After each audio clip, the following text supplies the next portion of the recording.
Gracias por acompañarnos en Opiniones Encontradas. Soy José Buendía y le doy la más cordial bienvenida a este espacio en el que todas las ideas se pueden cuestionar siempre y cuando se debatan. México tiene aproximadamente 2 años para cumplir con las metas de los objetivos del milenio de Naciones Unidas. Es un reto importante porque hay varios puntos, al menos 8, en los que su desarrollo o su grado de cumplimiento ha sido o insuficiente o francamente se ha estancado. Y entre ellos algunos importantes, como por ejemplo el del crecimiento económico. En 2015 además se va a construir y a lanzar una nueva agenda que tome en cuenta no solamente el balance de los países y los resultados de este ejercicio internacional, sino además cuáles los temas o cuáles son los puntos y las lecciones aprendidas para construir esta nueva agenda de desarrollo dentro de Naciones Unidas. Antes de ir al debate, acompáñeme rápidamente a ver un pequeño reportaje que ofrece algunos de los datos sustantivos de este informe y sobre todo las perspectivas a favor y en contra, los contrastes respecto a este ejercicio y por supuesto sus retos. México entró en cuenta regresiva para cumplir con las metas del milenio asumidas por los Estados miembros de Naciones Unidas hacia el 2015. Pero de acuerdo con el último informe, aún hay al menos 8 rubros en los que el avance es insuficiente o de plano está estancado. A partir del año que inicia, el país contará con apenas 730 días para tratar de revertir importantes deficiencias en aspectos centrales como el desarrollo sustentable y reducción de la pobreza. No obstante que según el dato oficial, el grado de cumplimiento de los objetivos en general alcanza cerca del 75% de los 51 rubros que lo integran. Los resultados hasta ahora pueden verse desde distintas miradas. El gobierno destaca los avances sin festinarlos, mientras otras perspectivas señalan que hay rezagos sustantivos, como por ejemplo el incumplimiento del objetivo de la tasa del crecimiento del PIB por persona ocupada, que incluso ha experimentado retrocesos. Sin crecimiento económico, la reducción de la pobreza es una ilusión, afirmó la Secretaría de Desarrollo Social al presentar el último informe a principios de diciembre. Esta es una de las lecciones que México podría haber confirmado con este ejercicio de planeación global. Para la ONU, el proceso también deja aprendizajes para la construcción de la agenda post-2015, principalmente el papel que esta vez no se consideró de la gobernabilidad y la participación ciudadana para el desarrollo. ¿Cuál es el papel de temas que no se incluyeron en la agenda, como el papel de la gobernabilidad para el desarrollo? ¿En qué medida el funcionamiento de las instituciones y la participación ciudadana es fundamental para reducir la pobreza? Favor. El informe de personas eminentes para la construcción de la agenda post-2015 considera fundamental incorporar temas como la transparencia, la rendición de cuentas, la gobernabilidad y la participación ciudadana en su confección. El Programa de Naciones Unidas para el Desarrollo ha reconocido a través de su representante en México, Marcia Castro, la disposición del país para participar de manera activa y constructiva en la construcción de una estrategia global para el desarrollo. El monitoreo de los resultados de los objetivos del milenio por primera vez recogieron información sobre su cumplimiento a nivel de los estados del país, lo que permite tener un mapa sobre deficiencias y retos regionalizado. Contra. Las metas del milenio en las que México está rezagado o estancado representan el 15% de los compromisos signados ante la ONU. Hay una alta incertidumbre de que México pueda cumplir con todos los puntos de los objetivos del milenio porque hay poco tiempo para enfrentar rezagos importantes en materia de medio ambiente, reducción de la mortalidad materna y mortalidad por VIH-Sida. De acuerdo con Rodolfo de la Torre, coordinador del Informe de Desarrollo Humano del PNUD, no se puede afirmar que no se cumplirá, pero sí es bastante complicado que se haga, apuntó. Cedesol explicó que el avance insuficiente, por ejemplo, en el crecimiento del PIB por persona ocupada, se debe al impacto de la crisis económica global que afectó a la nación desde que estalló hace 5 años en el mundo. Estamos de regreso en Opiniones Encontradas y vamos a discutir sobre la construcción de la agenda después de 2015, de los objetivos del milenio y sobre todo ver cómo llega a México, de qué manera va a participar, cuáles son las lecciones aprendidas. Y para hablar sobre este tema me da mucho gusto recibir hoy en este foro a Cintia Valdés, que es la directora de combate a la pobreza del Programa de Naciones Unidas y Competitividad. Cintia, muchas gracias por Muchas gracias por la invitación. Por haber estado aquí y, por supuesto, está en la contraparte de esta discusión José Carreño. Pepe, ¿cómo estás? Muy bien, muchas gracias. Pepe Carreño, usted lo conoce muy bien, es el director de Global, de Internacional, de esta casa editorial. Si quieren, vamos directo al tema y, por supuesto, lo que les preocupa más a los mexicanos, Cintia, es somos un país que, a pesar de que el gobierno dijo que el grado de cumplimiento de los objetivos del milenio había sido alto, cerca del 75%, si uno se mete, encuentra que hay algunos puntos de insuficiencia o estancamiento realmente preocupantes por las materias de las que se trata. Estamos hablando de crecimiento y repartición del ingreso per cápita. Estamos hablando de asuntos que tienen que ver con pobreza extrema, como tuberculosis o como mortalidad materna, y algunos también que tienen que ver con problemas graves de desarrollo, como la falta de contención o de reducción, no sé cuál sea el calificativo, del VIH-Sida. Bueno, sí, ciertamente, como bien mencionas, el porcentaje de cumplimiento, México se comprometió a 51 indicadores. De esos, 38 van a ser cumplidos, pero lo que hay que tener muy en cuenta es que estos indicadores son un piso mínimo, son un compromiso de los estados. Y son metas a las que todos los países, sin importar su grado de desarrollo, se podían comprometer. En este sentido, algunos de los indicadores son ambiciosos, pero otros son ese piso mínimo del que te hablo para poder llegar a las metas. De esos 51 indicadores, 38 se van a cumplir, 74%. Y esto, bueno, depende del cristal con el que se mire. 74% se van a cumplir y habrá de esos 38 indicadores otros 5 adicionales que probablemente se cumplan, que llevamos un camino adecuado. Si lo ves desde una óptica optimista, el 84% de cumplimiento es adecuado, pero si observamos que nos comprometimos al 100% de esos compromisos, pues hay un buen número de indicadores que no se cumplirán. Y ciertamente es preocupante, yo resaltaría algunos de los objetivos que no se van a cumplir. Uno de ellos, muy preocupante para el Programa de Naciones Unidas, que es el tema de la mortalidad materna. La meta era llegar a 22 muertes por cada 100,000 nacidos vivos y estamos a 40, es decir, el rezago es importante y creo que es uno de los rezagos más importantes. Y estamos hablando en este tema de vidas humanas. Hay logros importantes en la materia, en la ODM número 5, que es mortalidad materna, en términos de, bueno, atención prenatal, en términos de personal calificado en partos. Sin embargo, la meta importante, que es que haya menos gente falleciendo por estas causas, no se está logrando, ¿no? Otra de las metas importantes en las que hay un rezago es en el tema de enseñanza universal. La meta se cumple y se cumplió desde 2012. Enseñanza universal primaria está ahí. Sin embargo, no estamos logrando dos metas que son adicionales, que no son metas más allá del milenio, pero no estamos logrando el acceso del 100% de los niños a educación preescolar y educación secundaria. Pero podemos ir más allá, porque incluso si estamos logrando el 100% del acceso a educación primaria, ¿con qué calidad? ¿Con qué resultados? Y eso es uno de los temas que es preocupante, ¿no? Se está cumpliendo el piso mínimo, pero ¿cuáles son los resultados? ¿Cuál sería, Pepe, el cristal desde el que lo miras tú?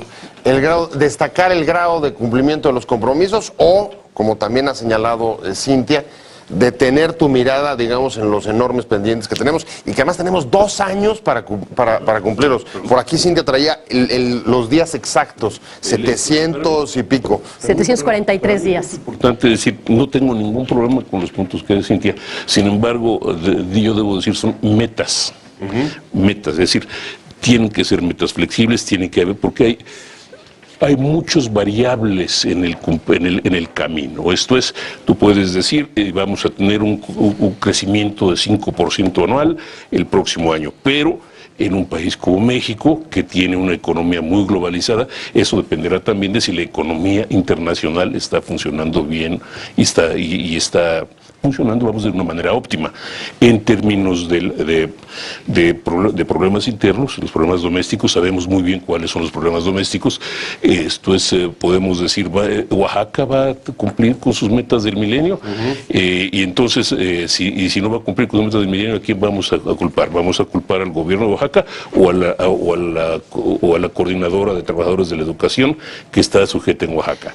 Entonces, son muchas variables. Esto es, qué bueno que haya esas metas, qué bueno que haya la idea de que hay que cumplirlas, pero también sabes que son ideales, no son metas. Fíjate, tú no vas a establecer un récord de 10 segundos flat en los 100 metros planos, tienes que ir tan lejos como puedas, por lo menos ese es mi punto de vista.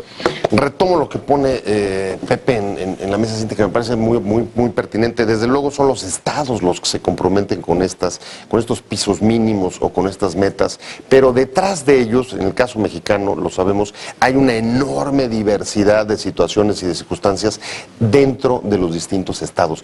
¿Ustedes lograron meterse o el informe puede alcanzar a darnos algún mapeo sobre, por ejemplo, donde hay mayores incumplimientos, no en el crecimiento, porque ese es general, pero donde hay mayores incumplimientos o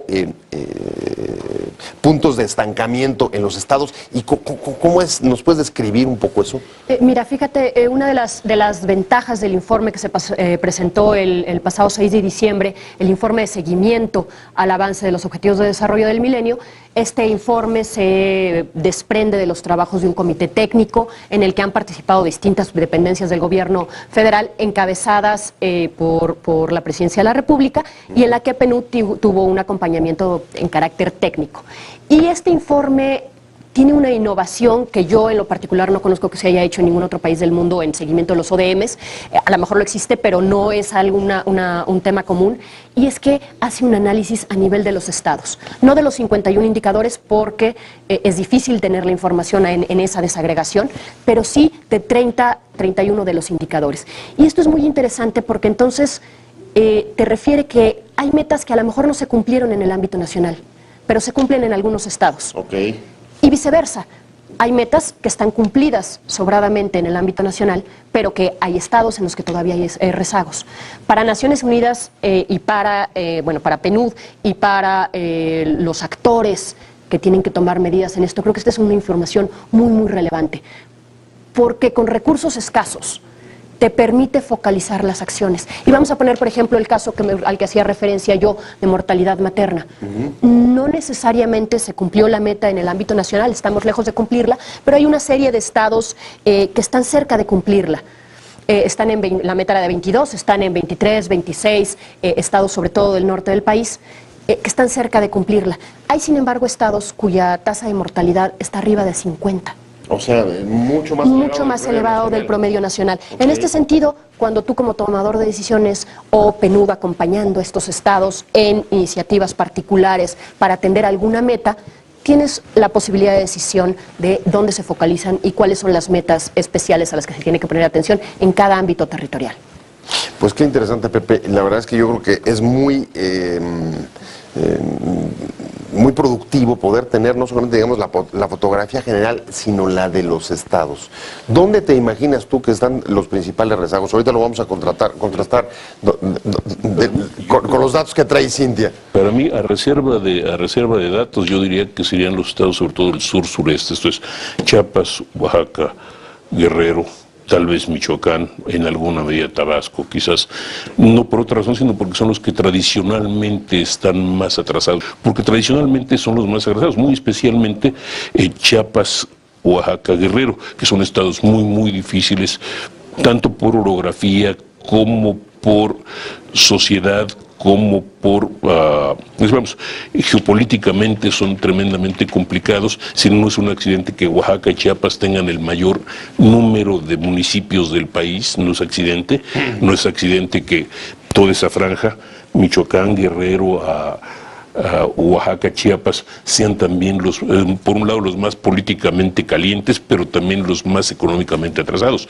Es decir, las condiciones socioeconómicas de esos estados son muy complicadas. Yo diría que ahí es donde está más complicado, porque ahí es donde tienen más éxito cierto tipo de formulaciones políticas, y menos éxito cierto tipo también de formulaciones económicas, al revés de lo que pasa, por ejemplo, en el norte del país. Voy a tener que hacer una pausa rapidísima, pero me imagino que la percepción periodística no está tan alejada de la realidad, Cintia. Lo comentaremos enseguida. Regresamos en un segundo y vamos a hablar justamente de eso, de qué manera participan estados en la construcción de estas metas y sobre todo, de qué manera las instituciones políticas, la gobernabilidad, la participación ciudadana puede favorecer o no el desarrollo, y eso es buena parte de las lecciones de este primer periodo de las metas del milenio y de la construcción de la agenda post-2015. No se vayan.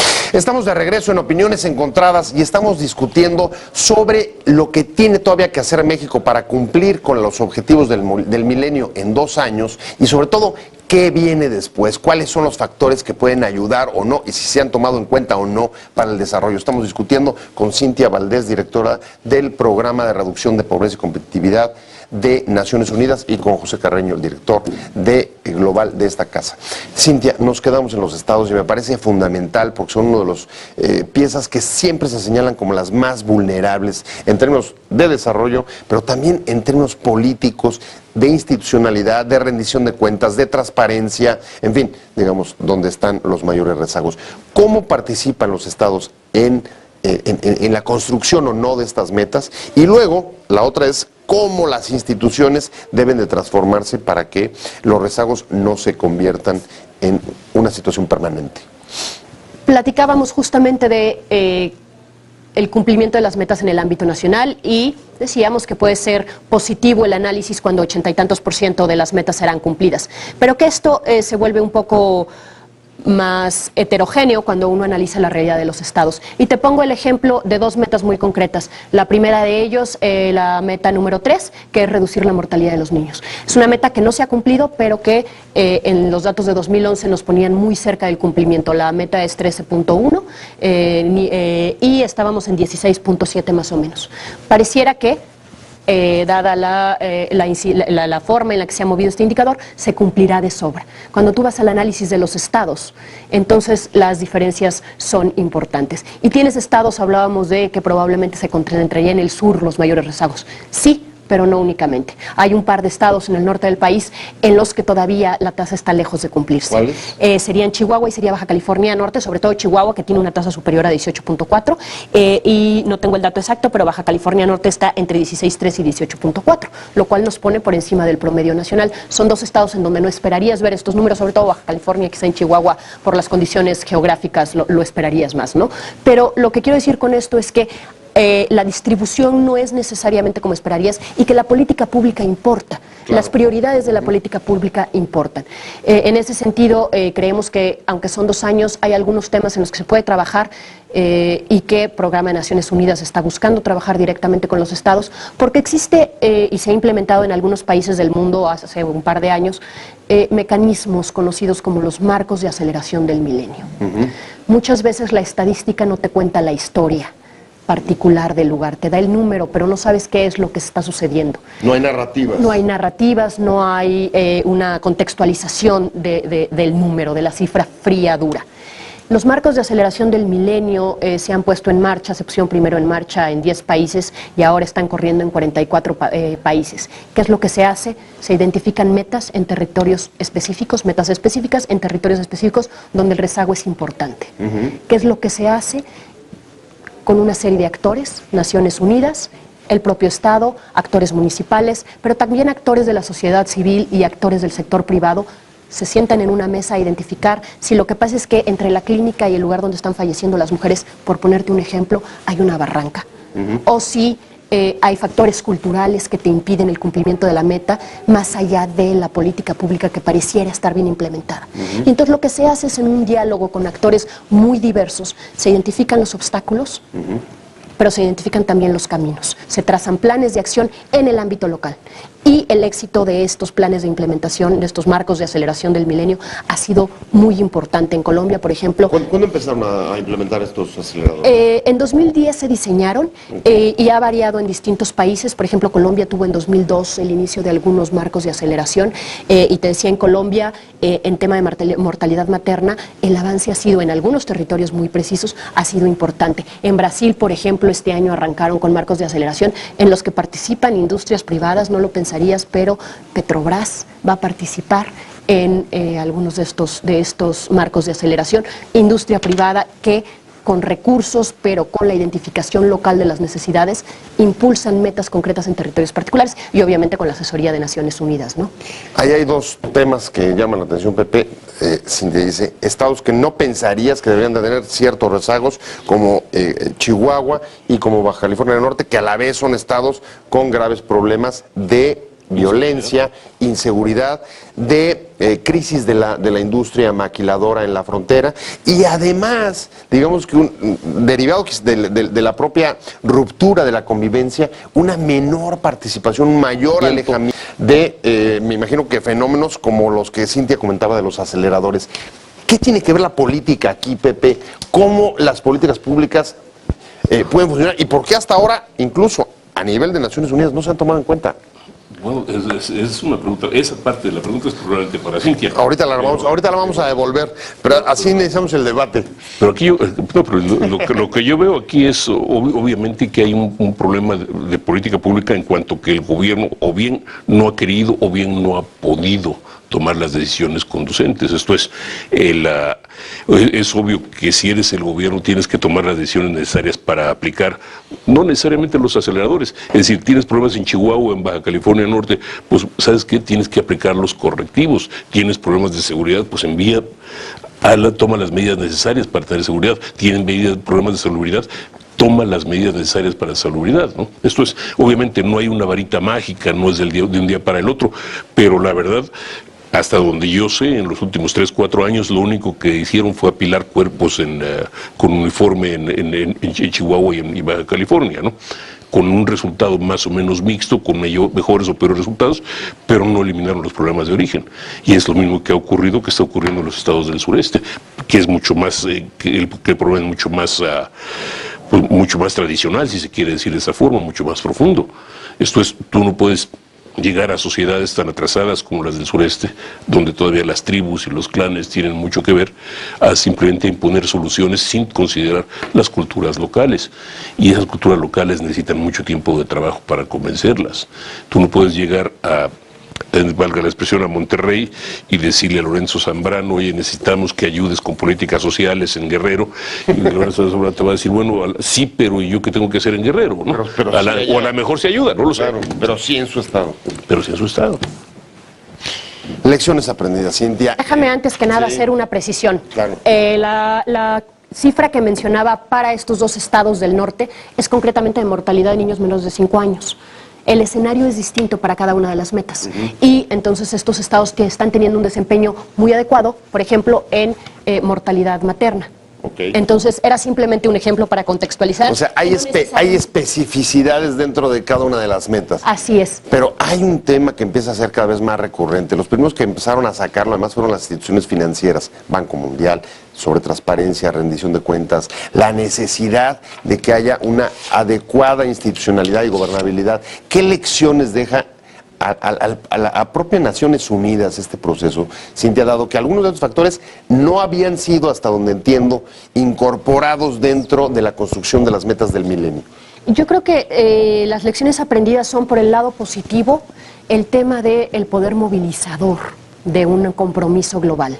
O sea, tener metas concretas, asequibles para los gobiernos, da la posibilidad de que los gobiernos se motiven, se movilicen recursos de distintos ámbitos, no solo de gobierno, para cumplir estas metas. Creo que por el lado de los faltantes, una de las cosas que bien señalas que hemos aprendido es que hubo temas muy importantes que se quedaron en el tintero. Y en parte, estos se quedaron en el tintero. El proceso para definición de los compromisos en el año 2000 fue un proceso decidido por una serie de expertos muy connotados, que sabían del tema, que se sentaron y definieron cuáles eran las metas. O sea, pero un poco estamos hablando de un proceso elitista. Así es. Y 2015 es un proceso distinto. 2015 la construcción de la Agenda Post-2015 empezó ya. Ha habido en México, por ejemplo, un par de consultas, en Yucatán, en Guadalajara. Se ha abierto al público en general a través de sitios como My World, en que la gente opina. Y esto ha permitido que se señalen temas que son relevantes. Es que yo tengo ahí dos dudas muy complicadas, ¿no? Porque esto es, en México, dadas sus características, no estoy seguro si habría que tener un acuerdo con los estados, sino con los partidos políticos, porque francamente son el principal obstáculo al desarrollo que hay en México, desde mi punto de vista. Y segunda parte, ¿cómo se llama? Están hablando de que no quieren hacer un proceso elitista, que quieren hacer un proceso abierto, participativo, pero de todas maneras siguen reduciéndolo al 35% de la población que potencialmente tiene acceso a Internet. Entonces es más complicado, ¿no? Es así como el sueño guajiro ese de la consulta popular que adelanta un partido, sabiendo que eso va a ganar únicamente con alegatos emocionales. Entonces, por favor. Ciertamente no se está abriendo al público general, pero sí hay una diferencia sustantiva en cómo se definieron en 2000 y cómo se definen ahora. O sea, no estaban participando en la definición de los temas ni siquiera los estados. Estaban participando unos expertos. Ahora están participando los estados y se está abriendo a algunos sectores de la población que opinan.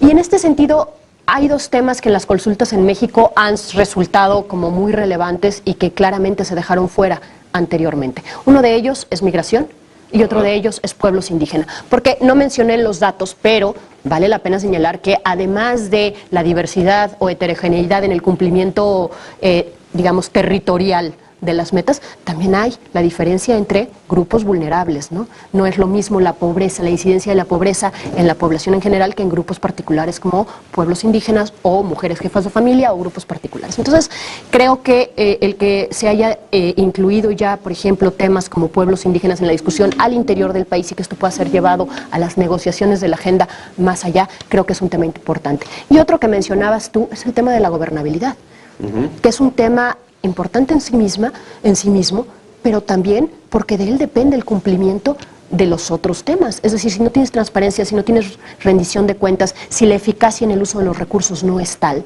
entonces hay obstáculos importantes para el cumplimiento de todas las demás metas. Hay barrancas, digamos, para regresar a tu ejemplo. Exactamente. Entonces creo que el que ya se estén poniendo estos temas en la agenda es importante. Habrá que discutir algunos otros que no están tan claramente definidos, como el tema del financiamiento. Ese tema tendría que empujarse en las discusiones que vienen, pero creo que ya se ha abierto algunos temas que habían quedado en el tintero y que estos años se ha demostrado que son muy relevantes. Pero ¿no te parecería, Pepe, que al menos hay un reconocimiento que no puede ser solamente un asunto técnico, de que se requiere participación y sobre todo de que no solamente es un asunto, digamos, económico, sino que requieres de instituciones que, como decía Cintia, puedan conducir los procesos? Ok, sí, excepto que ¿dónde están esas instituciones? Es decir, lo que dice me parece maravilloso, me parece espectacular, me parece formidable, pero pues algunos tenemos el pie en el piso, ¿no? Bueno, un problema que tenemos en este país es efectivamente de debilidad institucional. Bueno, y creo que la agenda lo que está diciendo no es que ya tengan que existir esas instituciones, sino que vamos a tener, bueno, todavía no hay una agenda como tal, pero lo que se está discutiendo alrededor de la construcción de la agenda post-2015 es la necesidad de fijar temas también en estos metas de construcción, consolidación institucional, para poder avanzar en ese tema que es relevante. La construcción de un país, antes de poder empezar a dónde vamos. Bueno, se nos ha ido el tiempo en esta rica discusión. Yo la verdad es que quiero agradecerle mucho a Cintia Valdés por haber estado con nosotros. Me parece que toda su exposición ha sido muy productiva y muy enriquecedora. Es un tema sobre el que tenemos que seguir hablando, Cintia, y en la medida en que más se hable, creo que mayor involucramiento va a haber de la población, de la audiencia, de los ciudadanos. De verdad, muchas gracias por haber estado con nosotros en Opiniones Encontradas y por supuesto muchas gracias a Pepe Carreño por sus críticas, sus observaciones, pero sobre todo, muchas gracias a usted por haber estado con nosotros en Opiniones Encontradas. Vamos a darle seguimiento a este tema en el que México debe de cumplir con lo que todavía no ha alcanzado en los próximos 2 años y luego ver la perspectiva después de 2015. Muchas gracias y lo veo mañana, los escuchamos mañana a esta misma hora y recuerde que solamente contrastando puntos de vista es que se forma la opinión pública. Muchas gracias y hasta mañana.